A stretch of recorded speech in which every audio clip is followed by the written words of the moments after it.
This podcast is intended for a mature audience.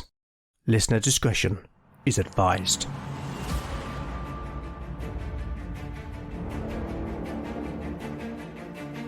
Welcome back to Legend of the Bones. Following in the footsteps of giants, Legend of the Bones is a chimera, a mix of old-school tabletop RPG and dark fantasy storytelling.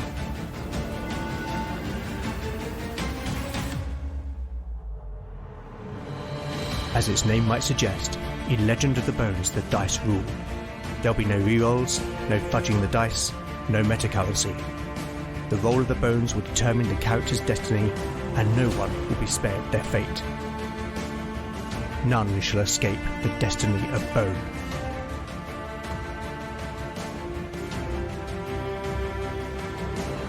Last time on Legend of the Bones. 2 days after Eleanor's interrogation of the outlaw, Redwald, and the revelation that he swore allegiance to the Brethren of the Purifying Light, the cleric sought out Lord Conwyn's chaplain, Father Osbert, who had been sent to tend the temple in Hearthstone whilst a new priest could be found. Osbert told Eleanor that he was originally from Godsport, and was able to offer some insight as to how the Brethren had become a proscribed group in the city, as well as how the fanatical cult had gained influence at the King's Court in Provence, the capital of power and more, and even that there was a rumour that the King's son, Tristan, had fallen under their sway. Later that day, the companions accompanied Brannock to nearby Castle Trevenant to meet with Lord Conwyn, so as to give a first-hand account of the Brethren's interference in Conwyn's dispute with his rival, Lord Polmere.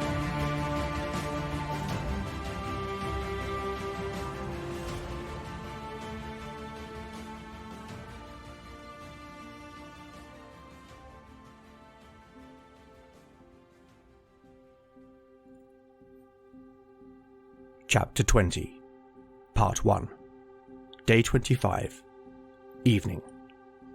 Party status: Beric, 23 out of 23 hit points. Lena, 16 out of 16 hit points. Kia, 10 out of 10 hit points. Valen, 11 out of 11 hit points. Spells available: Valen has memorized Push, Shield, and Soothe. Lena can pray for 2 first-level miracles. The hall was silent, save the crackle of the fire in the great hearth, as Lord Conwyn stood considering the account relayed by the companions. After Brannock had introduced the party and sought his lord's permission, he had invited Beric and the others to recount their tale, which they did, from the shipwreck to the events at Four Rivers and the interrogation of Redwald. Once the tale had been told, Brannock had placed Vortigern's armour and shield at his lord's feet, and kneeling, held the sword aloft in 2 hands for his lord to take. Conwyn turned the sword over in his hand, admiring the craftsmanship of the blade, which glinted in the firelight. These strangers were clearly capable. They seemed unlikely bedfellows, but their actions may well have frustrated those who would act against him. Perhaps they could be of further use. Exquisite, he said softly. He looked at the companions, holding each in turn with a steady gaze. You have our thanks. You have done us a service, and it shall not be forgotten, nor unrewarded. Conwyn moved to Brannock and gently guided him to rise. He placed a hand on the Reeve's shoulder. And you have done well to put faith in these folk. Consider that we are reconciled, my old friend. Thank you, my lord. Conwyn turned to direct his attention to Redwald. That's for you, cur. There is more that I would know. I'll tell you nothing, Redwald sneered. We'll see about that. I can be most persuasive, but that can wait for the morrow. He nodded his head at the soldiers. Take him to the dungeon. Brannock's men dragged the protesting Redwald from the hall. Once they were gone, Conwyn turned to a well-dressed man of around 30 years, who was standing to the side of the Lord's throne. Have rooms prepared for our guests, and tell the cook to prepare enough for the feast. The man bowed his head, and Conwyn turned back to the companions. Go with Enyon.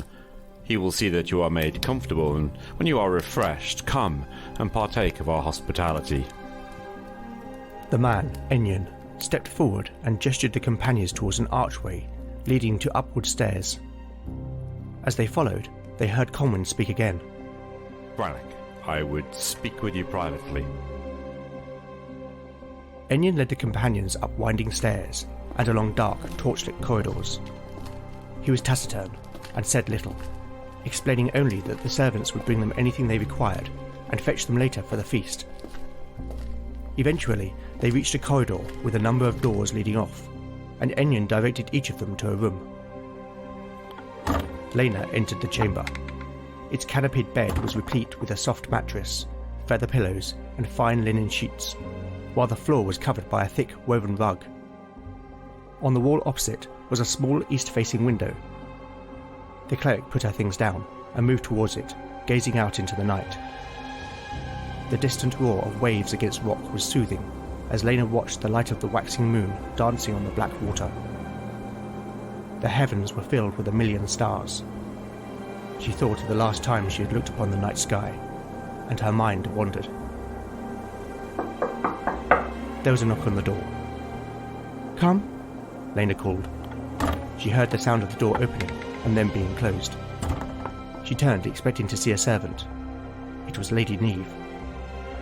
"My lady," the cleric said, a little flustered, but she still managed to bow her head in reverence. "Please forgive the intrusion." To Lena's surprise, Neve did not sound like she was of noble birth.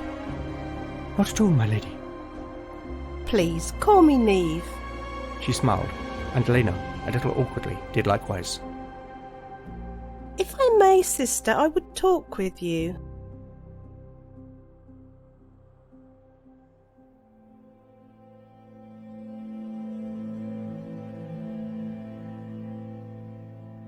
Dramatis Personae. Lord Conwyn. Ennis Conwyn is a human fighter, level 5, and the current Lord Conwyn. He is 26 years old, standing at 6 feet tall and weighing 165 pounds. His face is angular, with prominent cheekbones and a long nose, and that, along with his dark shoulder-length hair and pale grey eyes, make him a handsome man.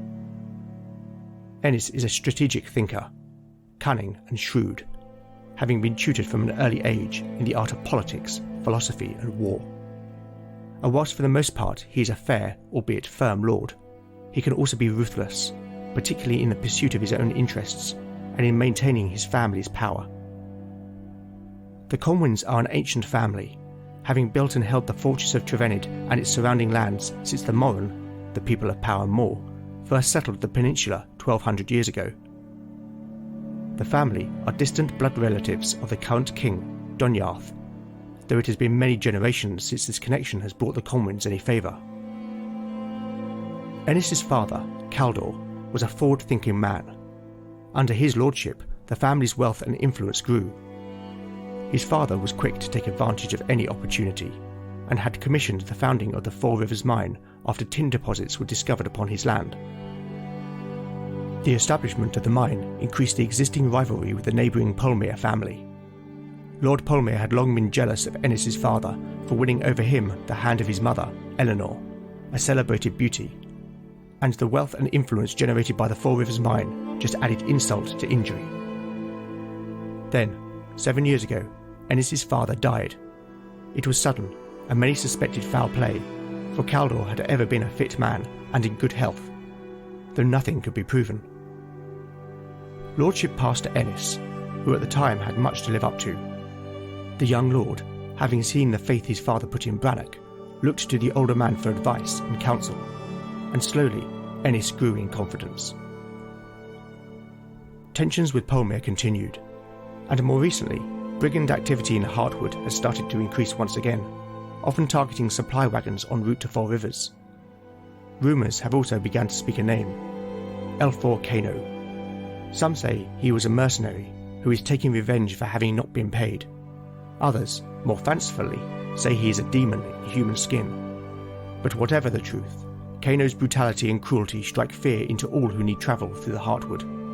And now, the attack on Four Rivers, and the insidious influence of the Brethren of the Purifying Light, threatens to undermine Lord Conwyn's grip on his domain. These are not the extent of Ennis's problems, however, for on a more personal level, the young lord has troubles closer to home, which 10 days hence was brought into stark relief. The bright spring sun shone through the tall windows of the great hall, in which Ennis paced up and down.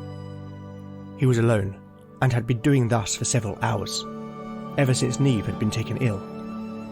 His mother and the handmaidens of the castle had been attending his young wife ever since, and they had made it plain that he was not welcome in the bedchamber.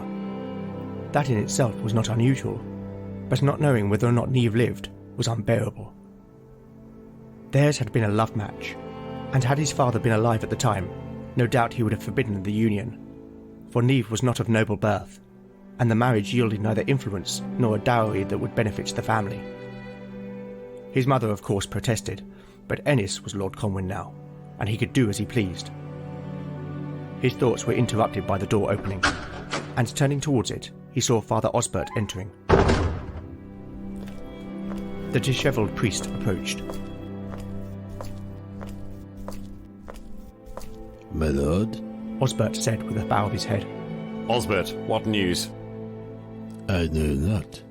I have been in the chapel praying for Lady Neve. A boy came and bid me to come. At that moment, the Dowager, Lady Eleanor, appeared from the arched stairwell. Despite being in her mid-40s, she was still a beautiful woman. Her hair was dark, save for a white streak at the front, and whilst tired and haggard, she maintained her natural poise and grace. Mother, does she live? Ennis demanded. Peace, my son. She lives. What ails her? Eleanor moved closer to her son and took his hands in her own. She was with child, she said softly. Was? Eleanor simply shook her head. Gods be damned, Ennis exclaimed, dropping his mother's hands. His voice was full of frustration and anger. My lord, please. Osbert appealed. Forgive me, father, Lord Conwyn said, regaining his composure, though his anger turned to despair. 5 times.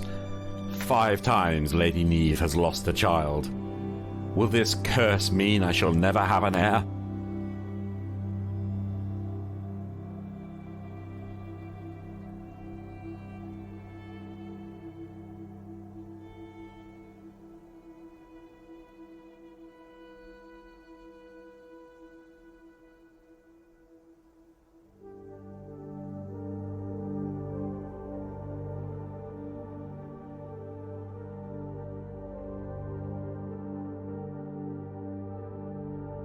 Chapter 20, Part 2, Day 25, Evening.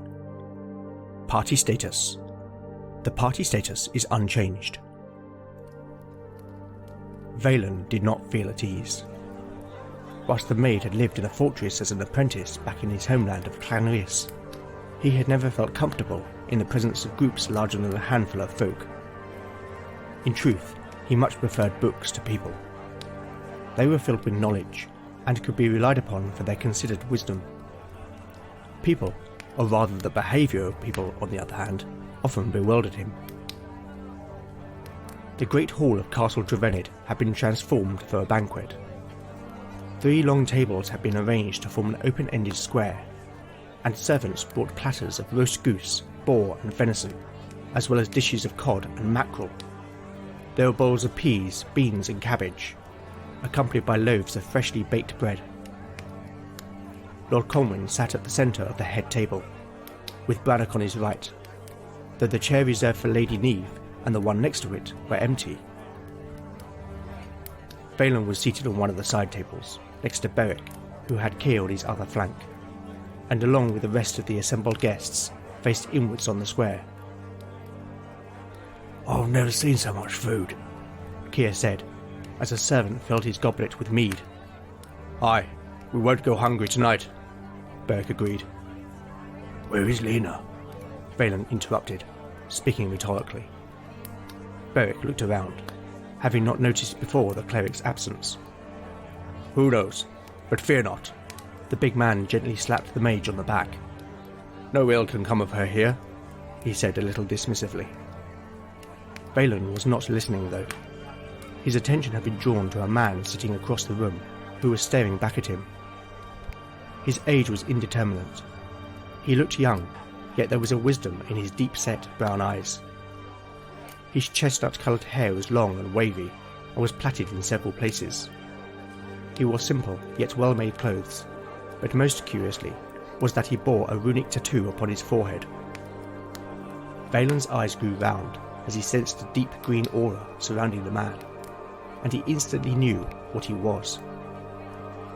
The man gave the mage a barely perceivable nod of his head. But before Valen could do likewise, all attention turned as two women entered the room. The first was Lady Neve. She looked radiant in a gown of blue velvet trimmed with silver.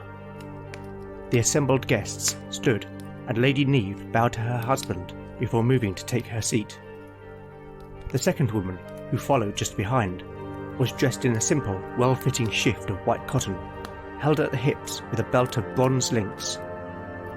She was full-figured, and her long auburn hair hung loose in tresses about her shoulders. Her face was pale and serene. It took a moment for Valen to recognise her. "Lena," the mage said under his breath. The cleric moved to the chair next to Lady Neve. Let us eat. Lord Conwyn announced, and the assembled guests retook their seats.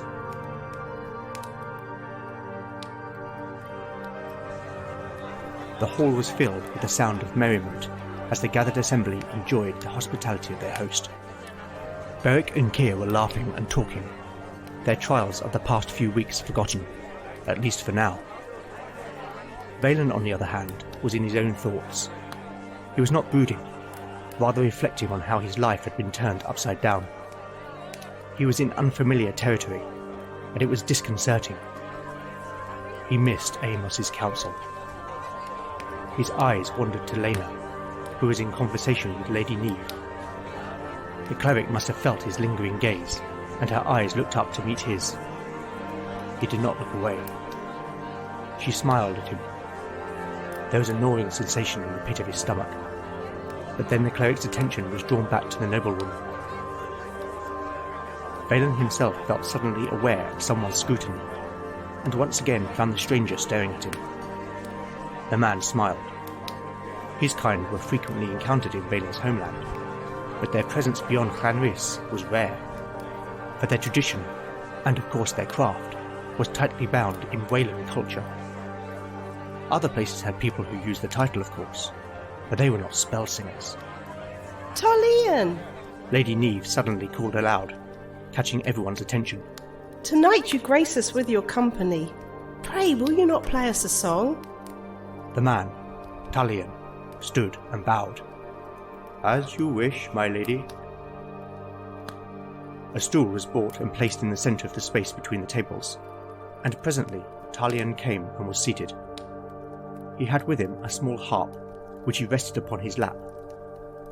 All turned their attention towards the bard. His eyes were closed, as if in meditation, and then his long fingers began to pluck at the strings.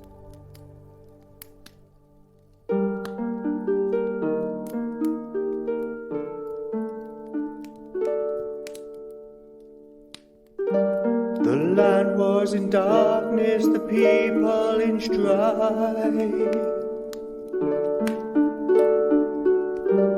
as war, plague and famine robbed folk of their lives. The gods had abandoned, the people lost hope. The dragon was dying by chaos and foe. A hero would rise for freedom he fought, but still in his heart it was vengeance he sought, to deliver the people them by sword, with banner unfurled. This was his word. Though the tyrant had power, his soul was the cost. Enslaved were the people, their freedom was lost. Before the crown of the 5 warlords crumbled to dust, yet Vortigern's bane, Yvain, would be his last. A hero would rise for freedom he fought. Still in his heart it was vengeance he sought. To deliver the people by faith and by sword, with banner unfurled, this was his word.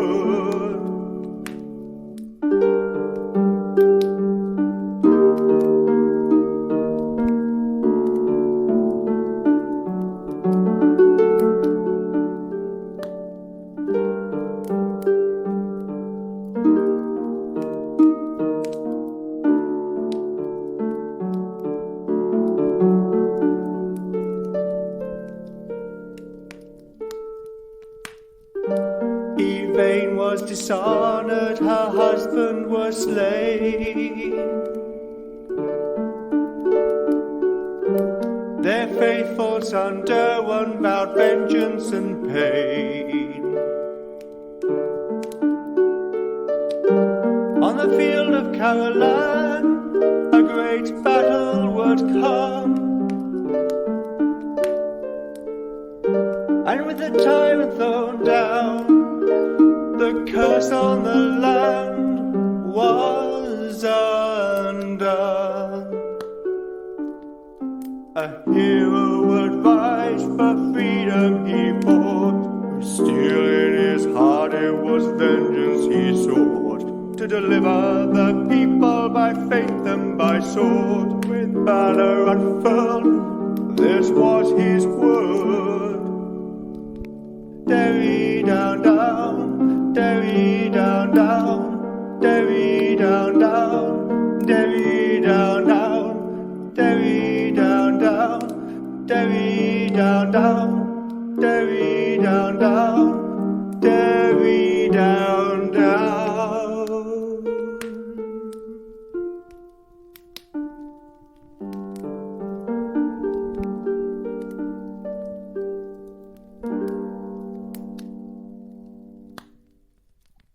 There was silence for a few moments after the song ended, as if those that heard it were hypnotised by the bard's song. Lady Neve then began to clap, and the rest of the audience did likewise, whilst others banged on the table. Keir whistled. Talion got to his feet, and facing Lord and Lady Conwyn, he bowed, before returning to his seat. The bard looked over at Valen, and raising his goblet, subtly tipped it towards the mage.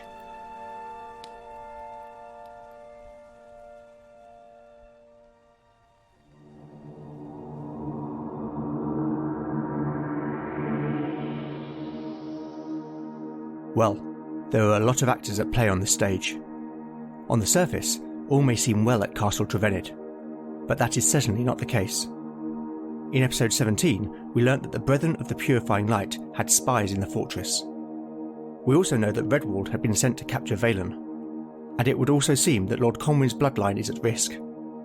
So it's time to consult the Oracle to see if any of these facts have any bearing on what might happen next. Firstly, I want to know if the Brethren's spies are still active in the castle. A 6. That's a yes and. Okay, so will they take action to prevent Redwald from revealing anything else? A 5. That is a straight yes. We also know that Redwald was sent to capture Valen. Will the Brethren act again in this regard? A 3. That's a no but. Right, I think I have an idea forming. Will they act against one of the other characters? A 5. That's a straight yes. Now I also want to know if Lady Neve's repeated miscarriages are the result of some malign influence. A 6. That's a yes and. Okay, so is this malign influence the work of the Brethren? A 2. That's a straight no. Okay, let's see what all that means.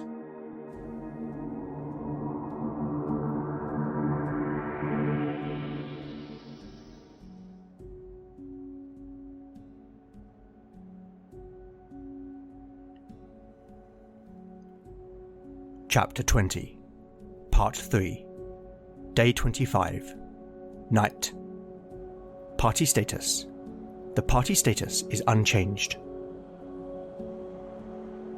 The hour was late, but Eleanor felt no compulsion to sleep.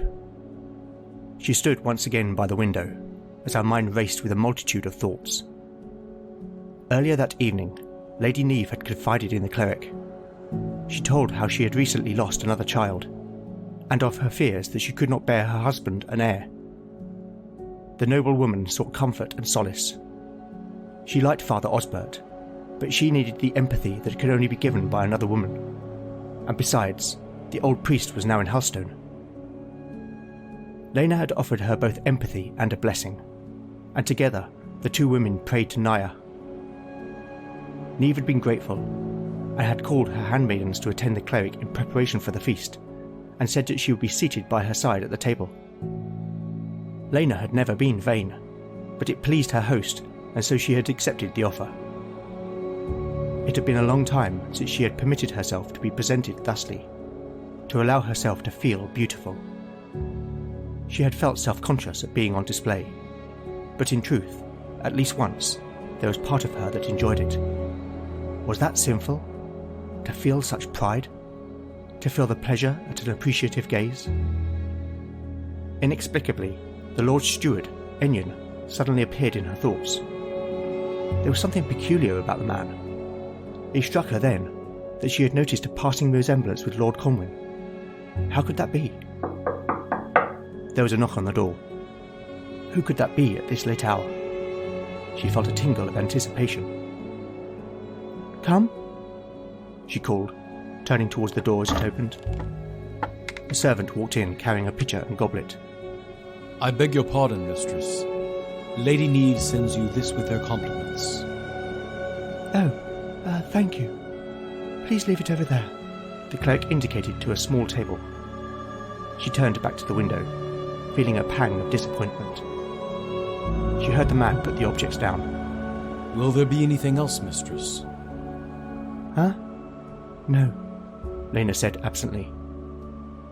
A few moments later, there was the sound of the door being closed.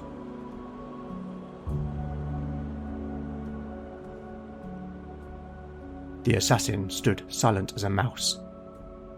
Slowly, he reached into his tunic and pulled out a garrote.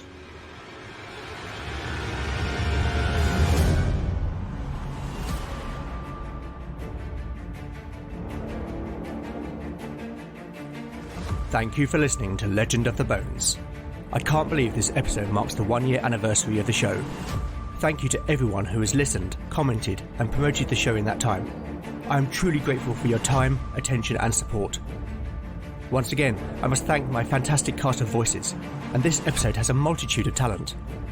Returning in the role of Lord Ennis Conwyn is Che Webster from the excellent Roleplay Rescue podcast. And joining Che and making their debut in the role of Lady Neve Conwyn is Deborah Webster. In addition, a newcomer to the show, voicing the Dowager Lady Eleanor, is Izabel Hurst. And also making their return as Father Osbert is Adam Powell from the fantastic Snyder's Return podcast. Finally, making their debut to the show is Jonathan Hardin from the brilliant Sojourners Awake podcast. So much talent in one episode. Thank you all, I appreciate it so much. I'll drop links to all those podcasts in the show notes. More thanks must also be extended to the very talented Jim Hurst, who not only appeared once again as Redwald, but also because he provided a piece of custom music for the show, as well as collaborated with me on Talian's song that featured in this episode. Jim wrote the music, as well as doing all the production, and I think the end result sounds absolutely amazing. You can check out Jim's other music on SoundCloud. I'll drop a link in the show notes. Don't forget, you can also help by liking or retweeting new episode announcements, or recommending the show online or to a friend. If you'd like to get in touch, and I do respond to every message I receive, then you can contact me on Twitter at LegendBones, Instagram at LegendOfTheBones, Mastodon at LegendBones, email at legendofthebones@gmail.com, or go to legendofthebones.blogspot.com for show notes, character profiles, maps, and more. Join me next time to find out what awaits our adventurers as the bones decide their fate. None shall escape the destiny of bone. Welcome, Sojourners. You have found yourself a cozy place at Sojourners Awake. I'm Jonathan, and together we produce audio dramas while playing our favorite 5th edition role-playing game. Our stories of epic fantasy are told in the homebrewed world of Bonsarel. Heroes like Felthrin Grovelore, the Bookends, and Traina the Dryad all come to life in this podcast. We focus on actual play storytelling while trimming all of the table talk and rules discussion in post. Instead, we focus on forming a compelling narrative together as players, with the end result being a wonderful audio drama which you can enjoy. So visit Sojourners Awake today, and as always, may your story continue.